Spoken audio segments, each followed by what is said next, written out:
What's going on? Will Friedman, RevolutionaryLifestyleDesign.com, talking to you today about how social media murders your happiness from this picturesque rooftop view, penthouse view of Tbilisi, which makes for a perfect social media post here on YouTube. And I'm aware of the irony of that, but I want to let you know that my social media is 100% for business. And I wouldn't necessarily qualify YouTube as part of the rest of the social media, in the sense of, I'm hoping most of you guys are looking at YouTube primarily for education. It's less of a lifestyle brand than, say, something like Instagram is. But I just wanted to give you guys that caveat to start the video off, to recognize that I am in what would be a perfect social media post for clout and front chasing and selling you guys a bunch of bullshit. But let me tell you this, I didn't want to do a video today. I dragged ass through my workout, which was grueling. I'm moving to another place, and that's the reality of most people on social media. It is a highlight reel, and it is not their reality. I could blow your mind with some of the motorcycle trips that I took through Thailand and all these cool places, and that I stayed in Asia, videos with girls that I was dating. But some of those times I wasn't even happy. Some of those times I was super happy. Either way, it's a lie. This whole digital nomad thing that people are selling you is a fucking lie. A lot of digital nomads are lonely. They don't have a lot of friends in the city. They post travel pictures because for them, they feel like they outsmarted their parents with their boomer middle-class materialism. What they don't realize is that passport stamps and social media pictures on Instagram have become their new materialism. So instead of showing off the things that they have, they think they're above that and consider themselves minimalist, and they show off the experiences that they have to no one. That's the funny thing. Unless it's your business and you're making money, you're posting into a void. You know, there might be a couple thousand people that follow you, but most of them don't give a shit about you, man. They're not even thinking about you. Maybe you get a like. Nobody cares. How many of those people would help you move? And then how many would help you move at the last minute? Maybe 3 or 4. But if you're a nomad traveling around, probably 0. That's the reality. Everyone that I care about's in my WhatsApp, either clients, friends, or families. Not that I don't care about you guys. I love you guys. But this is also my business. You know, if I didn't have a business, I wouldn't be posting on social media, because I would have been devoting the rest of my time to my business. Okay? I care about all the comments. I care about the support. I care about future clients. I care that I can help you guys. I just wouldn't have time to do all this stuff if it wasn't my primary business, because I would be focusing on my primary business, which was going to pay for my life and give me the kind of lifestyle that I want. And this is a big problem, especially for the younger generation. I was speaking with a client who's doing very well, and we traced a lot of his social anxiety to his Instagram feed, because he's still got a few guys from high school on there who told him that he couldn't do what he's doing, and it's very important for him to prove them wrong. And this extends even to approaching girls. He's got them in his imaginary audience. What would those guys that I'm still in touch with on Instagram from high school, who are super negative, think about me getting rejected by these girls? And the social media clout chasing, and I think Instagram is the place where people do this now. It used to be Facebook, now it's mostly Instagram. It's a double-edged sword, okay? You get puffed up on pride from posting your bullshit highlight reel. Like, this is a perfect highlight reel video, isn't it? You know? And I'm telling you guys, I just woke up from a fucking nap. I didn't even want to do it. Okay, it's just on my schedule. The last couple days I've been fighting off kind of a low mood, actually, because I'm trying to figure out where I'm gonna go next, and handling these personal projects and taking off these other things off my task list. I mean, the couples that are posting the super happy pictures on Facebook, I mean, you've got no idea whether they're happy or not. Probably not if they're doing that all the time, because they're living an image. And it's a major double-edged sword, because you get puffed up on the pride and the likes, but then now you've put yourself in the position of guru and influencer, and if you buy into your own bullshit, then the shame is going to come with that, the fall. I've seen a couple of guys in my industry who put themselves up pretty high, and they, took a lot of their stuff down. They went Christian, and that was what was happening, those peaks and waves. And you feel like a superstar because some people that don't care about you liked you on Instagram, and then you feel low because now you're getting less messages and you're getting less whatever. And it's a double-edged sword. I stopped checking subscriber count a long time ago. I stopped checking comments. I just started living in the work, and this whole guru thing just became like, it was like being a player when I was younger. It was super cool for like a year and a half, and then it became the new normal. And I realized, for me to avoid those traps and those pitfalls and blowing up, and then crashing, I need to remove myself from getting pride off of all this bullshit. I need to remove myself from being that guru and having those standards for myself 24/7, because it was a big weight when I started doing these videos and having some success and having people's lives in my hand. And I'm telling you, it was probably like a net even, probably evened out the highs and the lows, just like in the active player stage I had in my, I guess, late 20s, kind of evened out after the first year and a half when it was this new novel thing.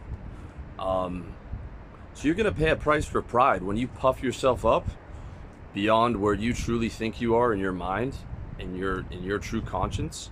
That shame smackdown is coming for you, guaranteed. John Demartini talks about this a lot, and he's my favorite personal development guy right now, by far. We have an internal thermostat, and if we puff ourselves up with pride too much, the inevitable swing will come back down with the shame. And that's why you'll see a lot of people who tend towards that narcissism spectrum. I think narcissism's misdiagnosed. It's like they have a super high self-esteem, but they also have a super low self-esteem, and shame when they're taking losses, or when the highs that they were getting no longer are pushing them forward. Like, their business is it slowed for whatever reason, or their social media slowed for whatever reason. They need the constant highs to keep up that inflated sense of pride, or it comes smashed back down to the ground. Same thing you see with celebrities all the time. They get in a scandal, or their movie flops, and they go into massive depression with the pills and with the suicide and all that stuff. Whereas most people would take, hey, I'll take 30 million in a flop movie, because but you hadn't eaten all those payoffs. You hadn't pushed your pride up so high. Your pride's at a lower range. So Instagram, especially in Facebook, what that does is it creates that mini celebrity culture, and it puts you in that same boat, and encourages you to spend a ton of your time curating your bullshit live and image on social media for a bunch of people who don't give a fuck, who are doing the same thing. And the reason they don't give a fuck is because they're spending all their time worrying about their insecurities, their issues, and curating their fake bullshit persona on Instagram or social media. Doesn't matter if it's, what the niche is, vegan, bodybuilder, digital nomad, any of those things.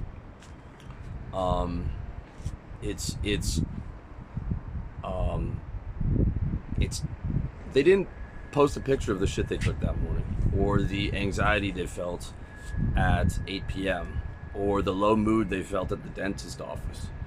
It's a highlight reel. Now, I will say this, if you're a young guy, I encourage the vast majority of guys not to have social media accounts, or at least I used to, unless it's for business. If it's for business, social media is fantastic. And if you're going to use social media, like if you have Facebook and YouTube and all you're doing is watching, personal development videos and Like, I think YouTube by far is a fantastic resource for that kind of stuff. And you're listening to the podcasts and stuff. That's great. Like, that's a way to use the platform instead of the platform to use you, or vice versa.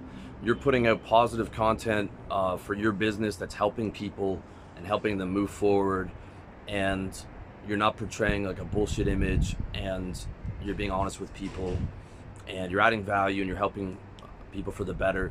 Then using social media and using it to get paid is fantastic. So this is not just a blanket statement like social media in itself is garbage. It's just a tool. But the way that most people use the tool and look at the tool is hurting them. And even worse than that, worrying about curating your own image is when you sit there on Facebook or Instagram scrolling through other people doing better than you, which a lot of my clients have had problems with, and we've moved them forward by either getting rid of the Instagram or just giving them like 30 minutes a day to look. I mean, when you're playing the comparison game 24/7 or 2-3 hours a day, you're never going to feel good, because there's never going to be a point in time where someone's not doing better than you. I think it's useful to some extent to look ahead of seeing people that are doing better as a target to hit.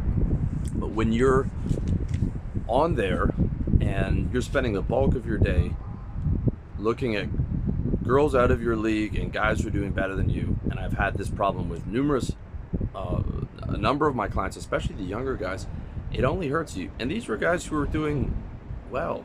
These are guys who, good looking guys who were doing well. Maybe they weren't making 30 grand a month, but 23, 24 years old, on that path, on the way to be doing that. So not only will it kill you in terms of time spent posting, curating, and trying to live up to some bullshit image, it's going to kill you when you're looking at other people's images and comparing your life to those. Because your life, first of all, someone's always going to be doing better. So if you're playing that comparison game, it's always going to be a loss for you. Number two, they're lying and posting their highlight reel. So you compare your life where you know the full extent of yourself, you're with yourself 24/7, you can't take a vacation from yourself even if you wanted to somebody else's highlight reel, okay? And they're lying on there. They're fucking lying, all right? That is not their life. That's nobody's life, okay? And of course you're gonna feel bad. On average, I think social media makes people feel worse than it does better. It distracts them from working on their own business and becoming financially free. Takes 2 or 3 hours out of your day. Distracts you from the other content that you could be watching if you weren't focusing on your business and your goals and going to the gym. Positive, empowering content, like Dr. John Demartini. And I mean, you can look at the studies, man. I mean, the studies are showing people are addicted to their phone. Like, when you're scrolling through Facebook for 2 hours, you always feel worse. You're always going to feel worse. Almost like if you're looking through other people's Facebooks. I don't even have that. I don't even have Instagram. Maybe in the future I'll get Instagram for business. I have a Facebook page, but my personal profile is hidden. All the people that know me, and I know my first name in real life, whether it's someone I'm dating, friends, family, clients, that's all on my WhatsApp, and none of that is public information. Okay? And just remember, if you have a couple thousand people on your Facebook, I mean, most of them are just acquaintances, dude. Like, they're not going to help you with anything that's real. And the end game, the end solution to all this is start living your actual real life. Like, you're watching a video here, but I'm standing here. My shoulders are kind of sore. I did a workout. I'm in this physical body. I'm 38 years old. And my focus is for every day to be as happy as possible, to live as fulfilling a life as possible. And recognize that the bulk of that's going to come from getting good sleep. It's going to come from how you physically feel, and a lot of that's going to be your diet, meat and vegetables, and staying away from processed foods or carbs or anything like that, which I'll admit not great at.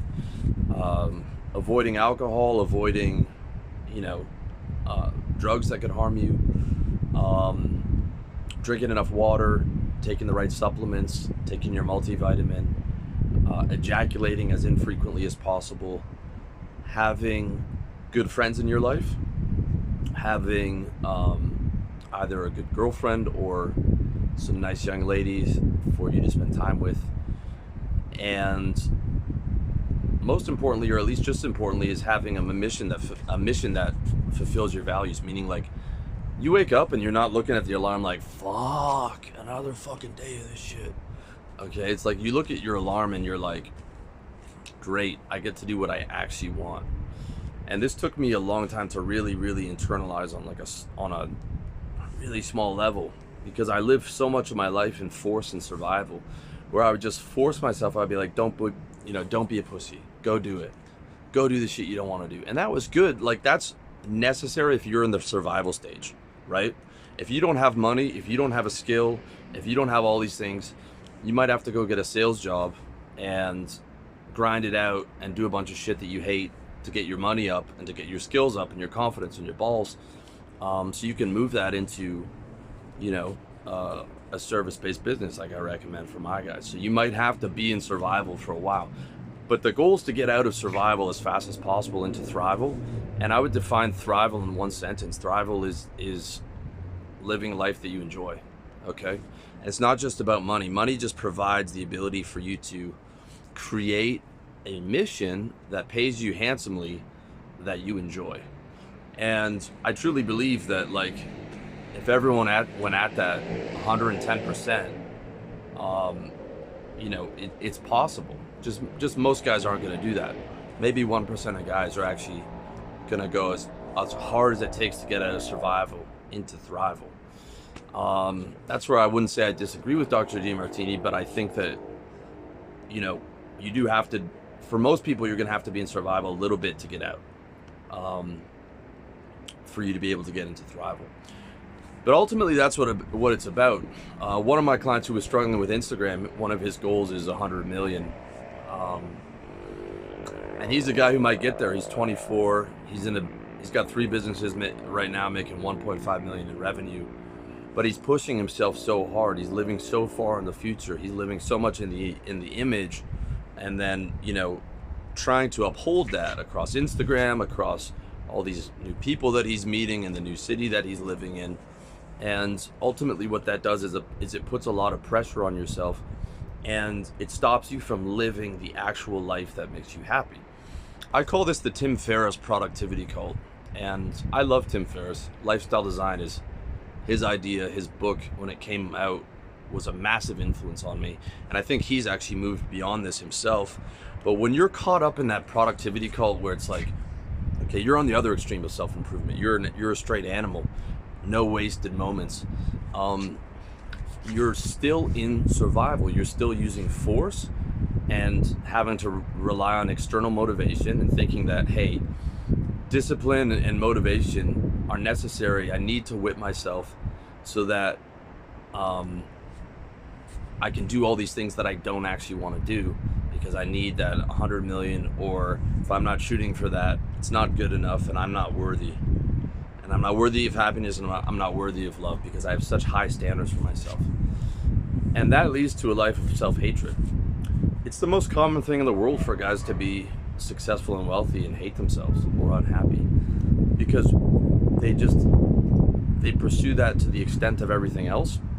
They pursue money to the extent of everything else, because they don't allow themselves to feel happiness. They rely on what's called conditional happiness. Like, I can only be happy when these conditions are met, usually off in the future. They get a payoff, that future payoff comes, they're happy for about 2 or 3 days, and it's back to whipping yourself, saying, don't rely on past success. Success is rented. Gotta go get the next thing. If I don't do that, I'm a piece of shit. And that leads to a lot of success, but it doesn't lead to a lot of happiness. And it leads to a lot of whipping and relying on external motivation to do shit that you don't want to do. And as Dr. Demartini says, motivation is a symptom. External motivation is a symptom of doing shit that you hate. Like, I had to motivate the fuck out of myself to do those cold calls because I hated it. I hated the company I worked for. I fucking hated sales. I hated every cold call. I hated all the rude secretaries. I hated how almost all my clients were disrespectful to me, you know? And I would whip myself to do it, and I would listen to Eric Thomas and, you know, hardcore gangster rap before I was going in and just fire myself up, okay? Inspiration is something totally different. Inspiration is the opposite of motivation. It's, instead of having to push yourself from behind, you're pulled towards it. Like you're pulled towards a beautiful girl. You're pulled towards, I don't know, video games. You're pulled towards hanging out with your friends. There's probably some mission that you're pulled towards, but maybe you've written it off as unrealistic, or maybe you're in the mission. Maybe you're in your inspirational mission. I'm in my inspirational mission, but even now there's a few more things that I need to do to get it to be fully inspirational. And one of them is launching my course with the group coaching so that I can get a bit more of my schedule back. Because in the last 3 years, a lot of my schedule's been tied up with coaching. And I love my clients, but you know, it's a lot of the days are full. I've got to come home to do a call, and I want to have a bit more of that freedom, and I want to get my life's work out there. I want to get all this content. It's going to be 100 hours. It's going to be, in my hopes, the best personal development course of all time. It's absolutely massive. Every area of life is covered. It's going to be a branded social network with that, and there's going to be group coaching from me, access to me. That's going to be my life's work. That's inspirational. The end result, actually doing the course, I fucking hate. So, you know, there's a couple areas to where I still need to move more towards inspiration, because I realized I was still living in survival. Even though I'm comfortable, even though I'm living in countries that are super cheap, and I've got, you know, God willing, quite a decent amount of money saved and coming in, you know, by the grace of God, and even through COVID, you know, that continued. So, but I realized I was still living in survival. I was still living, not as inspiration as the primary priority, to wake up and hit the alarm clock and be 100% ready to go, 100% excited. So social media, to tie that back into social media, is soul killing. It really is, because it's an artificial life, and it seems that's the way the world's moving to. More online, more fantasy. People live in video games. People live in these images that they create, whether online, you know, and I was a victim of it too. You know, I was like, I'm going to be this personal development guru. It evened out, man. You know, like instead of living those fantasy lives, think like, get the whiteboard together and think, what do I want my everyday to look like? Okay, wake up at 6, meditate on the beach, work for 4 hours on X business, which is super inspiring to me, have a nice lunch, meet with the girlfriend, do another 3 hours of work, go for dinner with the boys, play guitar, see the girlfriend again, for example. What are the things you don't want to do? What's the no list? No to this, no to that, no to this, no to that. And then think about, how do I create that life? And then occasionally maybe you post some of that stuff on social media if you're a young guy, because Instagram is still useful for young people to get some dates and to, like, you know, meet up with, if you're traveling around. Like, a lot of people use Instagram to message each other, but you're not living in it. You know, maybe it's an occasional thing, or the only time you're on social media is for your business. Okay, or you just use the Instagram. You've got like 4 or 5 pics, and it's really just for meeting people and messaging people, but it's not actively monitored. But the point is not to live in fantasy. The point is not to think that there's going to be,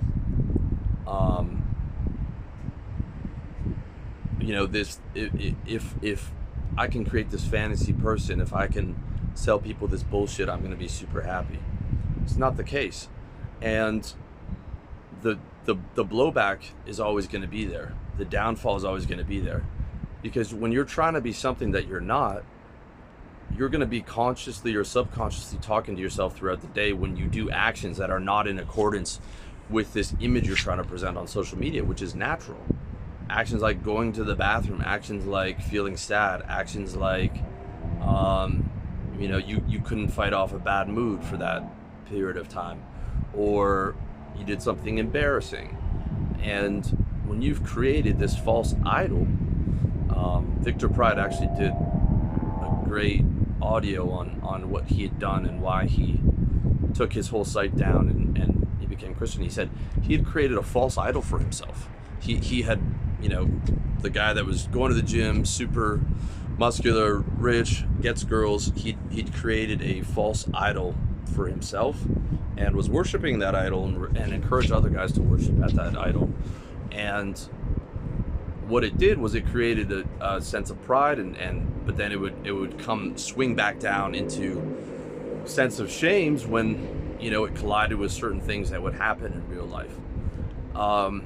With that being said, I mean, to some extent, I'm still a lifestyle designer. I still present these lifestyle strategies. I still want to give you guys, access to money and the kind of women you want and all these things. But the idea is just to do it on a level that's more me, that's more just my true self talking to you and giving you those strategies to accomplish the goals that are going to ultimately be able to create a lifestyle where you're waking up before the alarm clock and you're like, I like all this.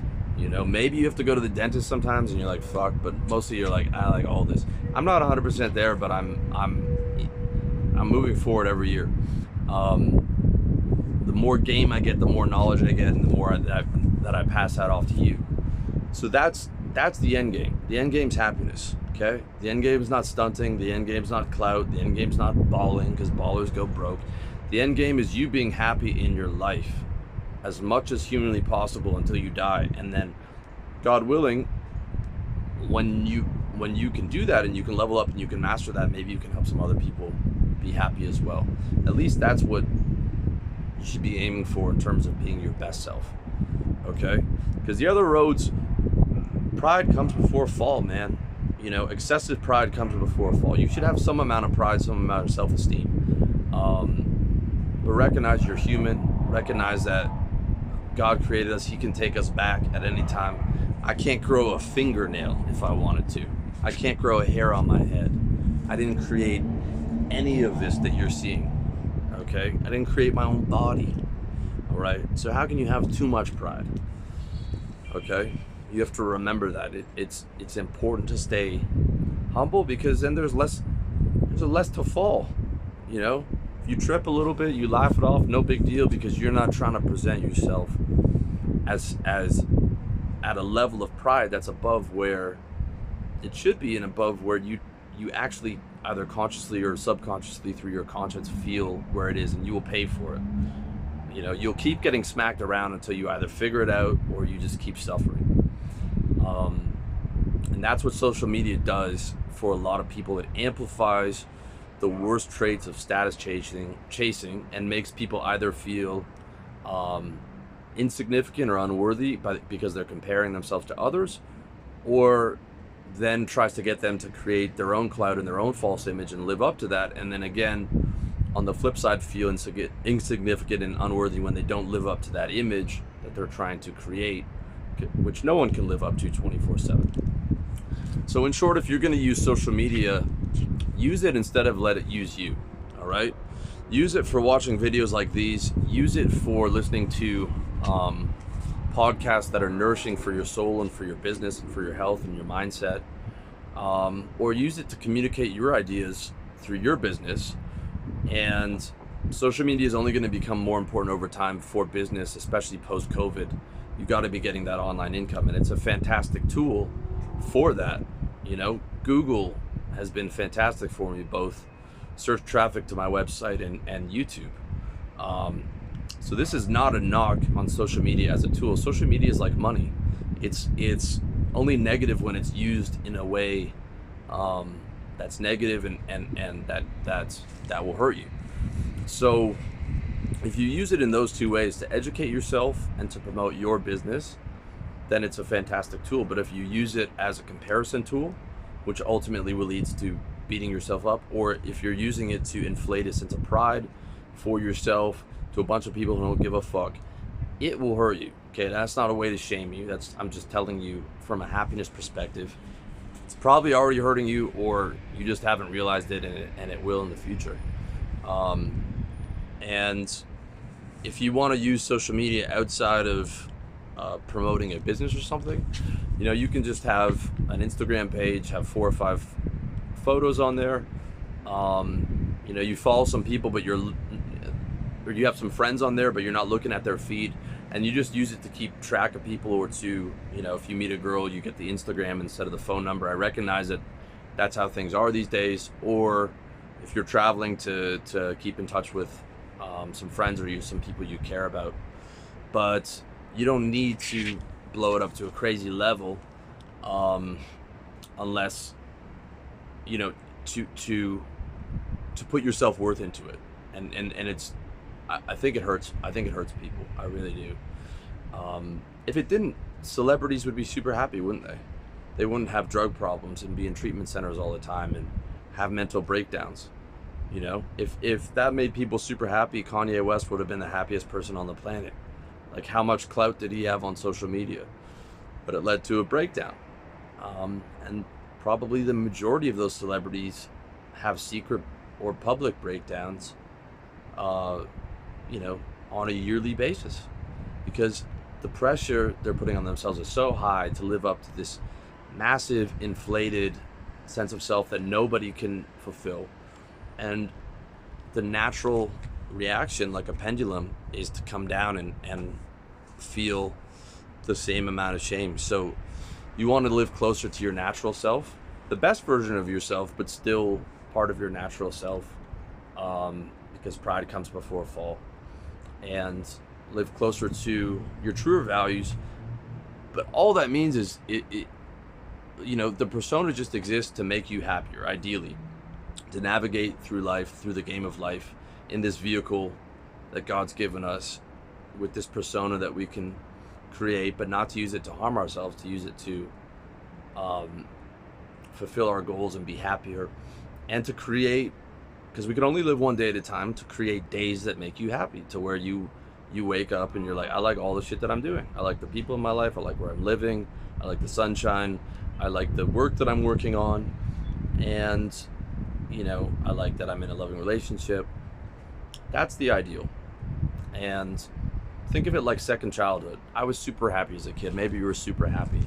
It was like, I wake up, I get to go see my friends at school, then there's recess, I get to play soccer, and then it's gym class, and then computer class where we can sneak to the back to play some like shitty video games from the 80s, and then there's lunch, and my friend might give me some of his chips, and then I'm going to my friend's house and we're having a sleepover with pizza and pop and old school Nintendo.